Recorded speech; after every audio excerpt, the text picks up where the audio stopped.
641번 같이 보시겠습니다. 형사보상 청구에 대한 보상의 결정에 대해서는 불복을 신청할 수 없도록 잘못 결정될 수도 있잖아요. 그래서 침해하는데 보시면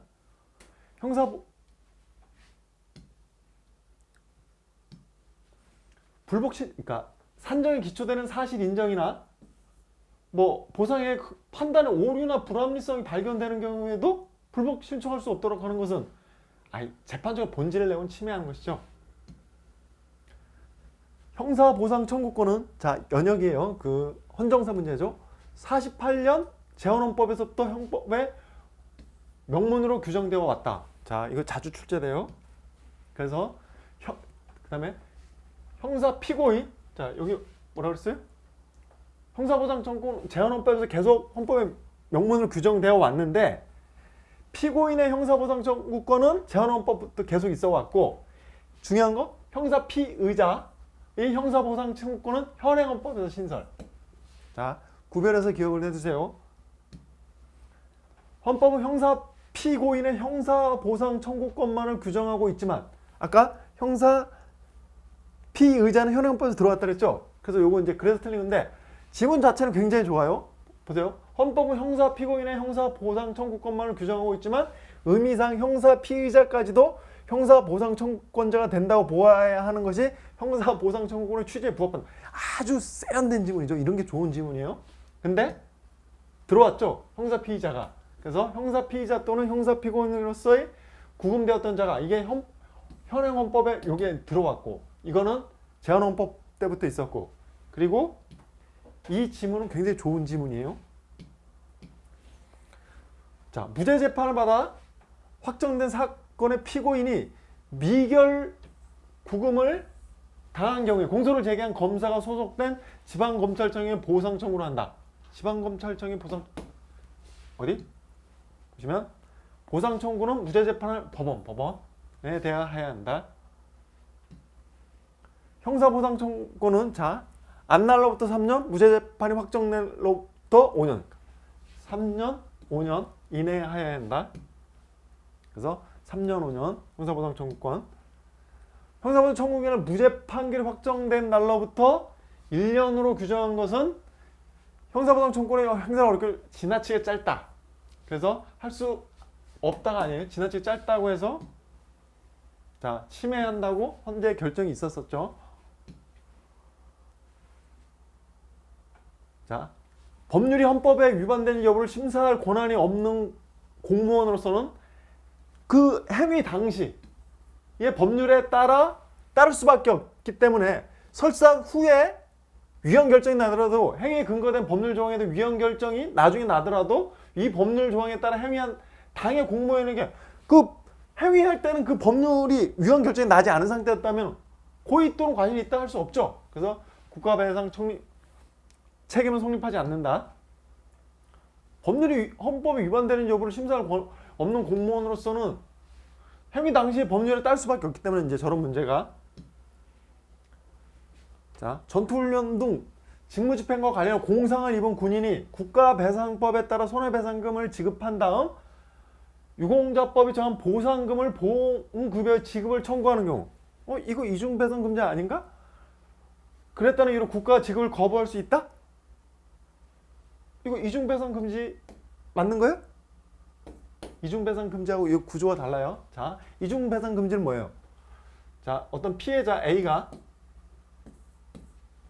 어떤 이제 공무원의 어떤 고의 과실에 의해서 이제 피해를 입어서 예를 들어 군인의 어떤 행위로 피해를 입어서 그러니까 국가 배상 책임을 이제 국가에게 묻는 거죠. 그 군인 뒤에 있는 국가에게 이제 배상 책임을 묻는데 이중 배상 금지 규정이 뭐예요? 재보상이라든지 상위 보상, 연금 보상 이러니까 여기 유공자 보상 이렇게 보상을 받을 수 있는 보상을 받았거나 보상을 받을 수 있으면 이중으로 배상을 금지하는 게 이중배상금지 규정이죠. 그러니까 보상을 받았음에도 모자라다고 해서 배상을 청구할 수 없도록 한 게 이중배상금지 규정이잖아요. 근데 이거 거꾸로야.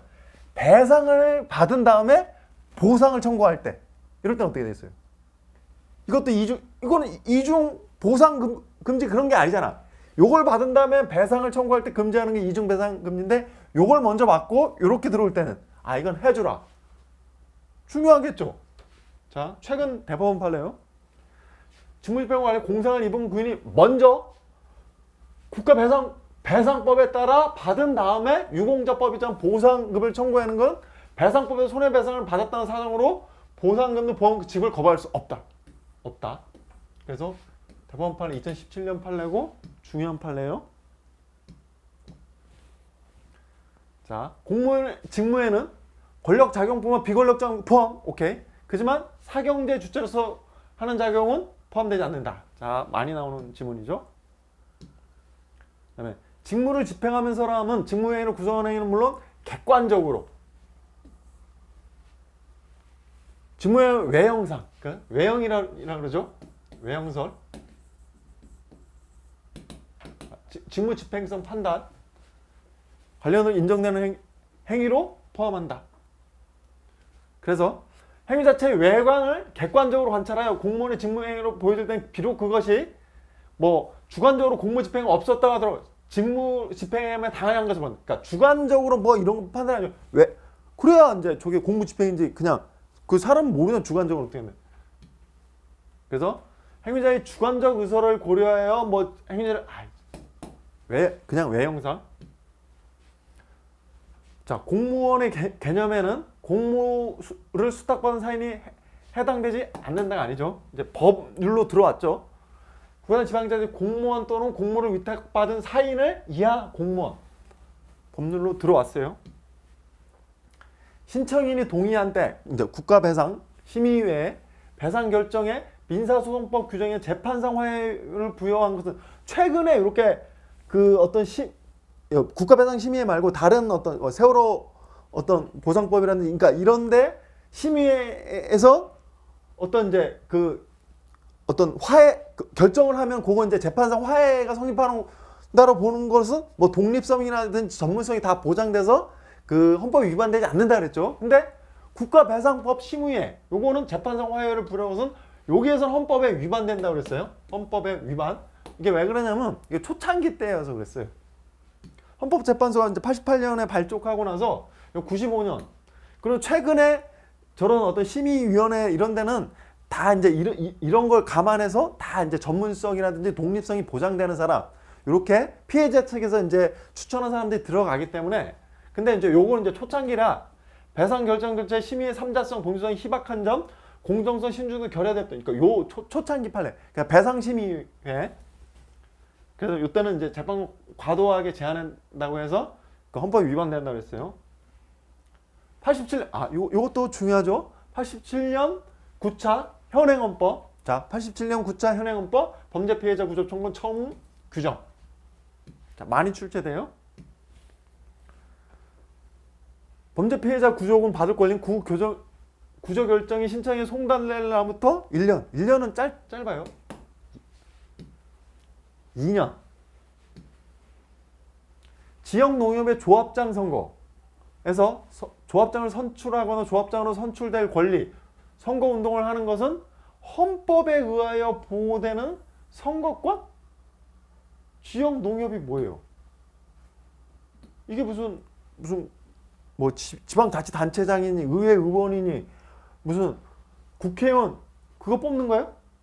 헌법에 의해 보낸 선거권 X. 사법적 성격.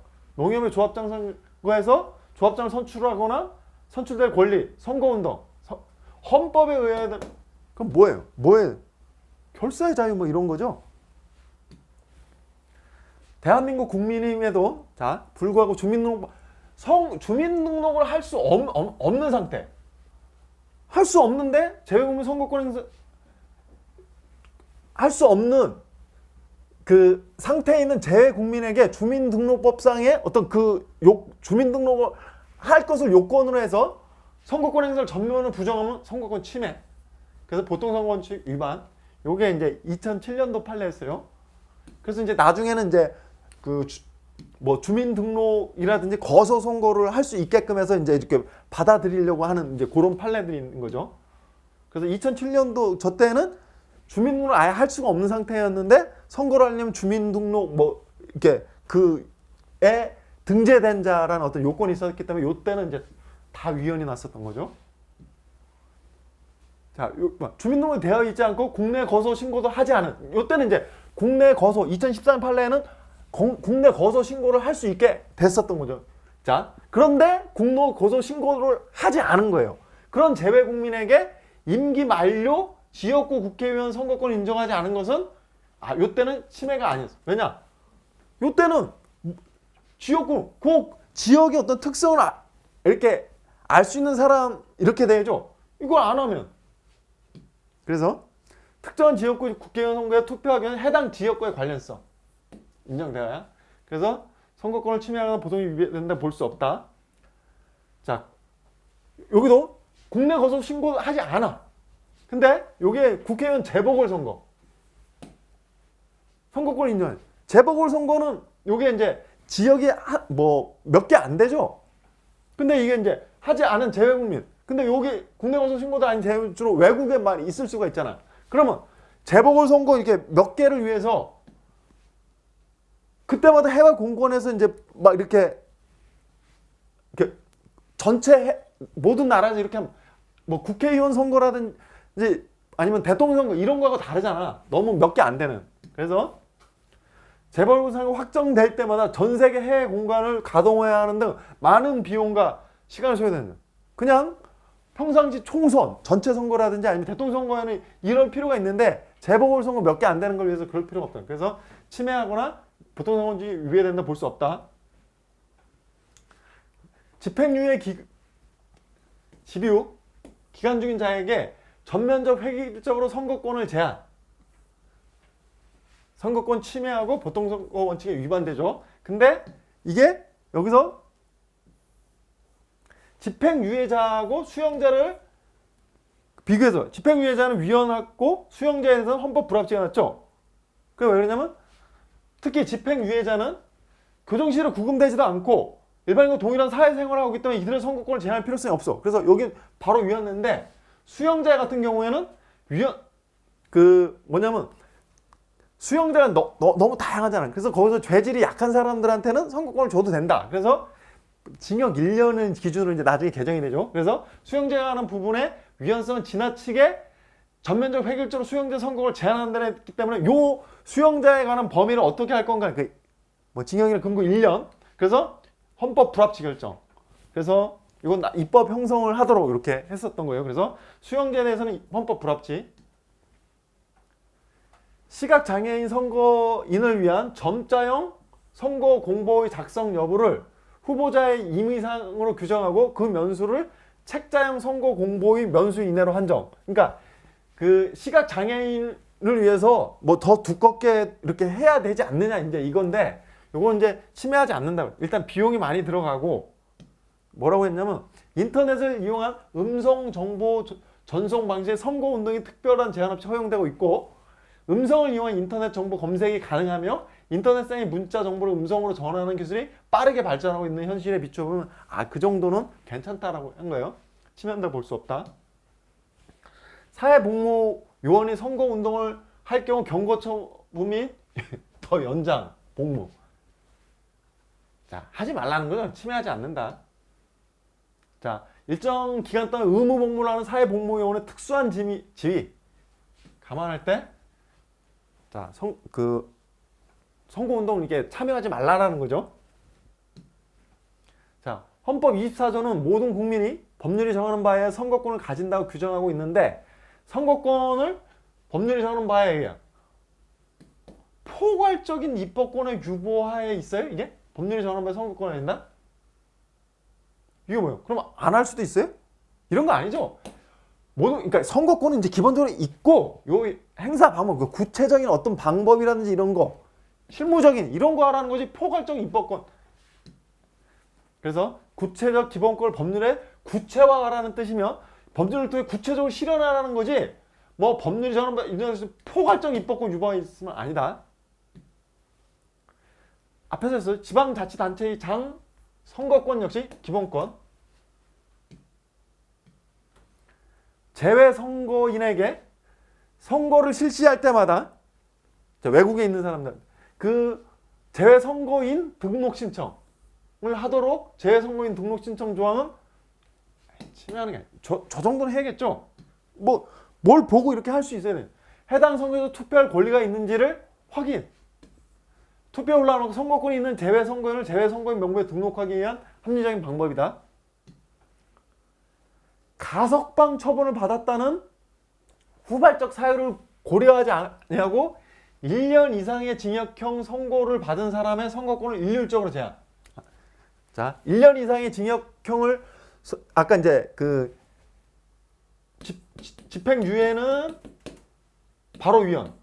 여기 이제 선거권을 주지 않으면. 근데 그 수용자는 헌법 불합치, 입법자가 정해야 되는데 징역 1년형 이상 선고를 받은 사람 선거권 일률적으로 제한. 요렇게 이제 요 헌법 불합치 결정을 입법자가 요렇게 이제 개정을 했는데 징역 1년형 이상의 선고를 받은 사람인데 뭐가 있냐면 나도 가석방에서 나갔을 때 나는 줘야 되는 거 아니냐 이건데 가석방 항상 은혜적으로 베푸는 거라 그랬죠. 그래서 요 안 준다고 해서 불필요한 일률적으로 제한하는 것은 불필요한 제한이 아니라는 거. 그래서 보면 1년 이상의 징역형을 선고받은 사람은 공동체의 상당한 위에 징역형, 형 집행 중에 이루어진 재량적 행정처분인 가석방 여부를 고려하지 않았다고 해서 불필요한 제한에 부과한다고 볼 수 없다. 가석방은 은혜적인 거예요. 공모 단임권의 보호행위는 공직 취임 기회의 자의적인 배제뿐만 아니라 신분의 부당한 박탈이나 권한의 부당한 정지도 포함된다. 그래서 공직 취임 기회의 자의적인 배제, 공무원 신분의 부당한 박탈, 권한의 부당한 정지, 이제 기신정 뭐 이렇게라도 이렇게 기억을 해두세요. 그래서 공무 단임권은 공무원의 재임 기간 동안에 충실한 공무집행을 담보하게 공무원의 퇴직급여 및 재보상까지 그 보호 영역, 아까 기신정 보호 영역에는 공직 취임 기회, 신분의 부당한 박탈, 권한 직무 부당한 정지 이런 거지. 뭐 퇴직금의 재보상 보호 영역 X. 그래서 선출직 집안직 단체장을 위한 별도의 퇴직급여 제도를 마련하지 않은 것은 사회보호 침해하는 게 아니다. 부사관으로 최초로 임명되는 사람의 최고 연령을 27세. 공무단임권을 침해한다고 볼 수 없다. 자, 왜 그래요? 어떤 군인의 어떤 특수성이죠. 특히 이제 장교, 소위 장교의 임용 연령상은 27세. 그다음에 연령과 체력의 보편적 상관관계를 고려할 때 또 군인에는 어떤 특수성 이런 것 때문에 그런 거죠. 공무원을 만약에 공무원 시험 연령 저렇게 했다면 바로 헌법 위반한다 하겠죠. 자, 형사 기소된 공무원을 직위에 하제할 수 있도록 자, 임의적 직위 해제 합헌 직위 해제 이거 하면 이제 어감상 굉장히 이렇게 뭐 이렇게 자르는 거 아니에요. 자르는 게 이게 아니에요. 대기 발령 이라고 생각합니다. 직위 해제라는 건 공무원 신분은 유지가 되는 거예요. 그래서 직위에서 물러나게 해서 업무를 못 하도록. 그러니까 뭐 형사 기소됐을 때 이제 그걸 보고 판단한다. 이제 이런 거니까. 그래서 형사에는 임의적으로 할 수 있도록 하는 것은 공무단임권 침해하지 않아요. 그래서 근데 이제 비교하실 게 683번 보세요. 683번 형사사건으로 기소되면 필요적으로 직위 해제하면 그건 헌법에 위반돼요. 자, 임의적으로 하면은 공무단임권 침해하지 않는데 필요적으로 하면 공무단임권 침해하는 거예요. 자, 그렇게 기억을 해두시고 그다음에 직위 해제 개념 한번 봐두시고 금고 이상의 집행유예 공무원의 당연퇴직 요건 공무 단임권을 침해한 것을 볼 수 없다. 자, 그래서 요걸 한꺼번에 정리할게요. 이게 이제 나올 때마다 이제 헷갈리시는데 요거 이제 제가 자료로 나눴으니까 자 당연퇴직 조항 비교하는 거예요. 자 기준이 집행유예가 더 죄질이 무거워요. 선고유예가 뭐. 이제 다들 형법 하시니까 아시잖아요. 집행유예 무겁죠. 그래서 금고 이상의 집행유예를 받은 국가 공무원은 공무를 하다 이제 퇴직시켜버리는 거예요. 합헌. 더 무거워요. 근데 선고유예는 경미한 범죄인데 그 자르는 거잖아요. 당연퇴직 위헌. 자 선고유예인데 당연퇴직 위헌. 가벼움에도 불구하고. 근데 집행유예인데 당연퇴직 합헌.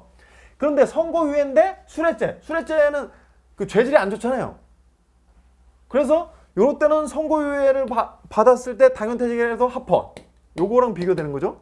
그 다음에 선고유예인데 공무원을 이런 사람을 자르는 게 아니라 당연퇴직 시키는 게 아니라 들어오는 단계에서 임용 결격을 하는 거야. 한참 공무원으로 이렇게 공무원 생활을 하는데 자르는 거하고 그 들어오는 거 애초에 하는 거하고 어느 게 이게 이 사람한테 그게 타격이 크겠어요. 하고 있는데 자르는 게 타격이 크죠. 그러니까 들어오는 단계에서는 아예 이제 저런 거 하지 못하도록 고소하는 들어오는 단계에서는 조금 더 하더라도 합헌. 요게 좀 덜 약간 완화해서 할 수도 있는 거잖아요. 그래서 그러니까 선고유예를 받은 자의 들어오는 단계에서 임용결권은 요건 합헌. 이렇게 한꺼번에 계세요. 요걸 기준으로 해서 수뢰죄 선고유예 합헌, 금고 이상 선고유 그러니까 들어오는 단계에서 이렇게 못 들어오게 하는 건 합헌. 이렇게 한꺼번에. 자, 요게 다 시험 문제 났었어요.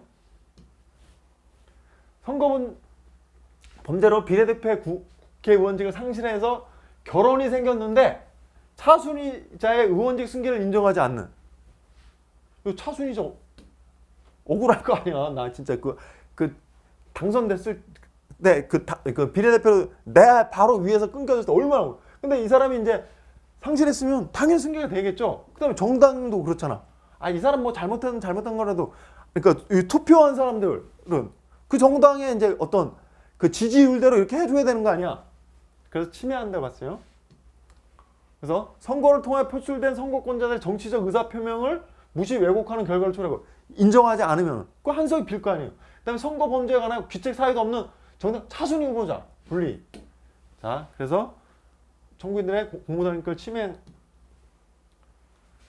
국립대학교 총장 후보자 선정 과정에서 사람에게 기탁금 1,000만 원. 1,000만 원. 자, 많아요. 침해. 기탁금 1,000만 원이라는 액수는 자력이 부족한 교원 등 그렇죠. 이런 사람도 출마하려고 하는데 1,000만 원은 부담될 수 있죠. 그래서 학내 인사와 일반 국민으로 하여금 총장 후보자에 지원하려는 의사를 단념토록 할 수 있도록 과다한 액수 1,000만. 자, 그래서 침해. 아까 일반적으로 보호영역, 공무상학교 보호영역은 공직침 기회보장, 신분박탈, 직무정지, 자 기신정으로 기억을 해두세요. 포함될 뿐이고 승진시험에 응시 제한이나 이를 통한 승진기회, 승진기회, 보장 문제는 공무단위권 보호영역에 포함되지 아니한다. 자 이게 이제 보통. 그래서 예전에는 승진시험의 기회 보장 문제는 포함되지 않아. 이게 무조건 맞는 질문이었는데 최근에 요거하고 약간 배치되는 듯한 판례가 나왔는데 그게 이제 또 계속 시험에 나오죠. 요 판례 이게 계속 시험에 나와요. 기회 균등 요거지만 취임한 뒤 승진할 때 균등한 기회. 아까 막 이런 건데 그래서 이 사안은 어떤 거였냐면 공무원 되기 전에 군대 갔다 와서 열심히 공부해서 공무원 시험이 붙은 사람은 군대에 가서 그거를 경력으로 쳐주지 않는 거야. 근데 먼저 공무원 시험에 붙어서 이렇게 공무원 생활을 하다가 군대를 갔다 온 사람은 군대에 갔다 온 거를 경력으로 승진할 때 어떤 이제 일한 경력으로 쳐줘. 그게 군대에 먼저 갔다 와서 시험 붙은 거하고 시험 붙은 공무원 생활하다 군대 갔다 온 거 그게 큰 차이가 있어요. 그래서 취임한 뒤 승진할 때도 균등한 기회 제공 요거는 포함된다고 공무단위권 보험 영역에. 그래서 보시면 공무단위권 공직침해 기회 균등뿐만 아니라 취임한 뒤 승진할 때도 균등한 기회 제공을 달라. 그게 뭐였냐면 군 복무 기간이 승진 소요 최저 연수에 포함되지 않으므로 공무원으로 근무하다가 군 복무를 한 사람보다 더 오래 재직하여야 승진 임용 절차가 진행돼요. 그래서 이제 이런 문제 때문에 요거를 승진 임용 절차 개시 및 승진 임용 전수 산정과 관련한 법적 불이익에 해당해서 공무 단위권이 제한이 된다고.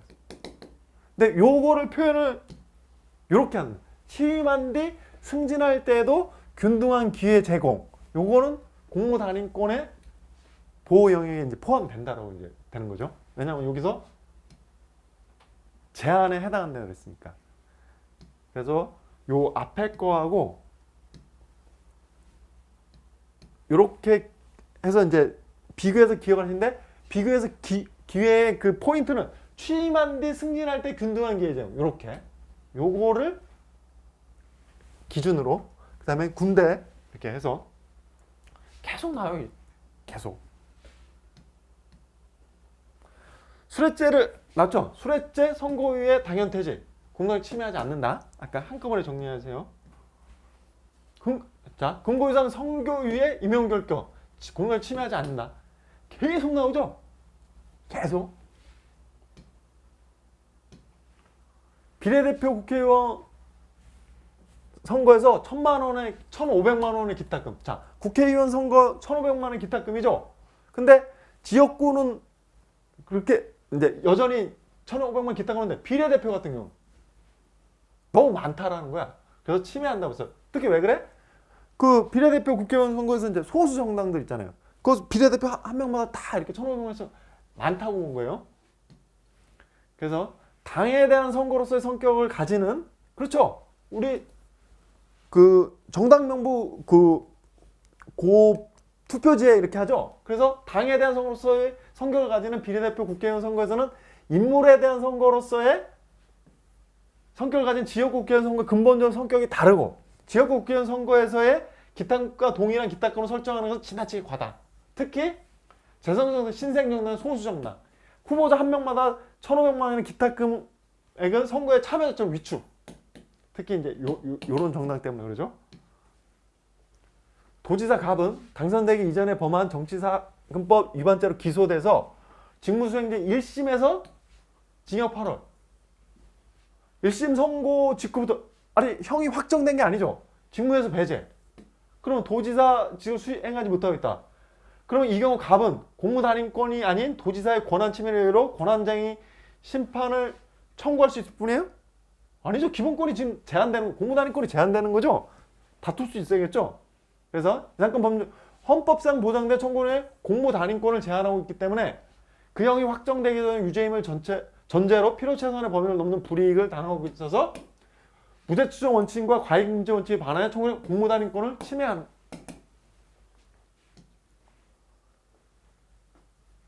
정당에서 내부 경선. 왜 우리는 뭐 어디 그러니까 예를 들어 전략 공천을 한다면서 누구 위에서 이제 중앙당에서 딱 내려보내서 찍어보낼 때 왜 우리는 나에게도 그 경선에 할 수 있는 거 이거를 공무단임권 침해다 이렇게 다툴 수 있어요? 그건 이제 정당 내부 사정인 거지. 그래서 공무단임권에 포함 안 되는 거예요. 보시면 정당의 공직선거 후보자 선출은 자발적 정당 내에서 자발적 조직 내부의 의사결정. 그래서 당내 경선을 실시 않는다고 공직선거 후보자 출마할 수 없는 거예요. 그냥 안 하면 그냥 무소속이라 나올 수 있는 거잖아요. 그래서 침해할 여지는 없다. 가까운 장래에 보국 수훈자의 자녀가 되어서 채용 시험에 가점을 받게 될 것이라는 신뢰. 그러니까 아버지가 곧 이제 뭐 대령으로 이렇게 대령인데 예편에 서면 이제 보국 수훈자 이제 그런 분들의 이제 해서 이제 앞으로 가점을 받게 될 거로 신뢰하고 있었는데 아버지가 이제 대령으로 예편하시기 전에 갑자기 법이 개정돼서 이런 게 없어졌다. 그래서 그게 공무단임권 침해예요? 뭐 신뢰보호 원칙에 위배돼서? 그런 신뢰는 그래서 침해하지 않는다. 보시면 채용시험의 가점에 관한 국가유공자법 개정이 예측 가능하죠. 최근에 그러니까 많이 늘고 민주화가 되면서 그 다음에 뭐가 있어요? 공무원 시험이 엄청나게 경쟁이 심해지기 때문에 자, 채용시험의 가점 단지 법률에 부여한 기회를 활용한 것으로서 원칙적으로 사적 위헌보다는 범위에 속하는 점. 그래서 경과 규정을 두지 않았다는 이유만으로 침해했다 볼 수 없다. 자치단체장으로 하여금 관할구역과 같거나 겹치는 선거구역에서 실시하는 국회의원 선거에 입후보하는 경우 당해 선거일 전 180일까지 그 직을 사퇴. 6개월이죠. 이거 예전에 이제 그 경기도지사 이인재 경기도지사가 그 뭐 이제 경기도 내 어느 지역구로 이렇게 출마하려고 하면은 6개월 전에 너무 공백이 크다라는 거예요. 그래서 이거를 공무단인권을 침해한다고 왔어요. 그래서 681번 옆에다 현재는 120일 전까지 사퇴. 공직선거법 53조 5항. 자, 6개월은 너무 길다고 본 거예요. 선거범죄로 인하여 당선이 무효로 된 때는 비례대표 지방의회 의원의 의석 승계 제한. 아까 침해한다고 했죠? 자, 아까 비례대표 국회의원도 침해고 여기는 이제 비례대표 의원 승계 제한 침해. 형사사건으로 기소되면 필요적으로 직위의 해제. 아까 임의정은으로 직위의 해제는 헌법 위반되지 않는데 필요적 직위의 해제 헌법 위반. 금고 이상의 형의 선고유예. 공무원의 당연 퇴직. 가벼운 범죄라 했죠? 공무원 침해. 한꺼번에 정리했었죠? 지역구 국회의원 예비 후보자에게 지역구 국회의원이 납부할 기타금의 100분의 20, 1,500만 원 100분의 20이면 얼마야? 300만 원이죠? 이건 납부하는 예비 후보자의 공단위가 침해하지 않는다고 했어요.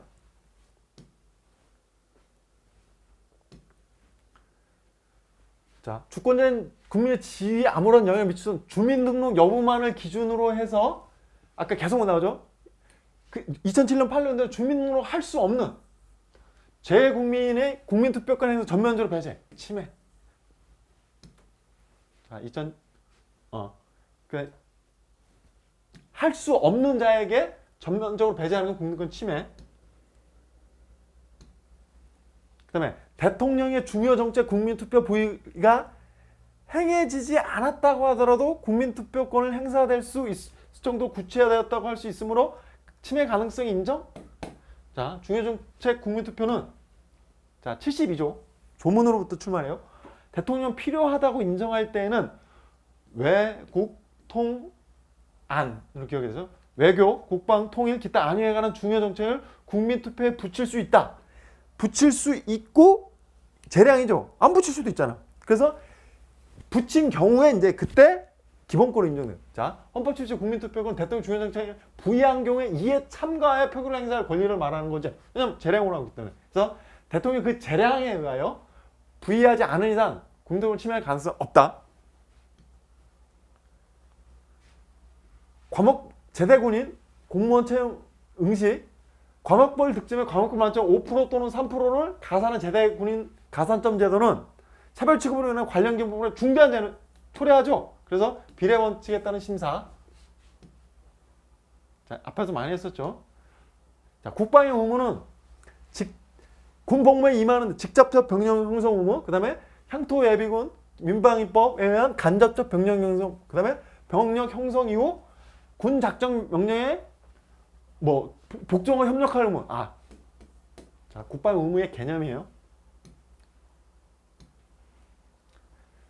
제대군인 가산점 제도는 제대군의 일정의 적극적 보상 조치를 취하는 제도로 할 것이므로, 맞죠? 이는 누구든지 병역 의무의 이행으로 인하여 불이익한 처우를 받지 아니한다. 그러니까 불리하게 하면 안 되지? 이 규정이 39조 2항이는 단지 불이익한 처우를 하지 말자고 했지 적극적 보상 조치를 취하라 뭐 이런 건 아니잖아요. 그래서 여기에 근거한 제도로 할 수 없어요. 그래서 보시면은 39조 누구든지 병역 의무의 이행으로 인한 불이익한 처우를 받지 아니한다.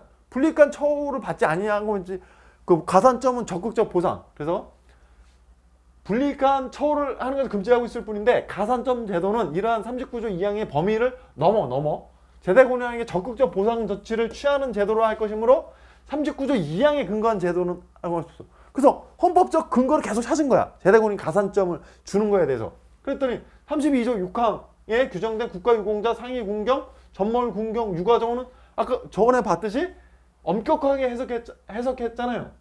그 다음에 재대군인 여기 어느 구에서 해당하지 않기 때문에 32조 6항도 근거가 되지 않는. 헌법상의 재대군인 가산점에 근거가 없는 거예요. 그래서 어떻게 돼? 근데 그 시험에 응시하는 뭐 군대를 갔다 오지 않은 사람들이라든지 특히 여성들에 대한 기본권에 관한 굉장히 중대한 침해가 되는 거죠. 그래서 위헌으로 갈 수밖에 없는 거죠.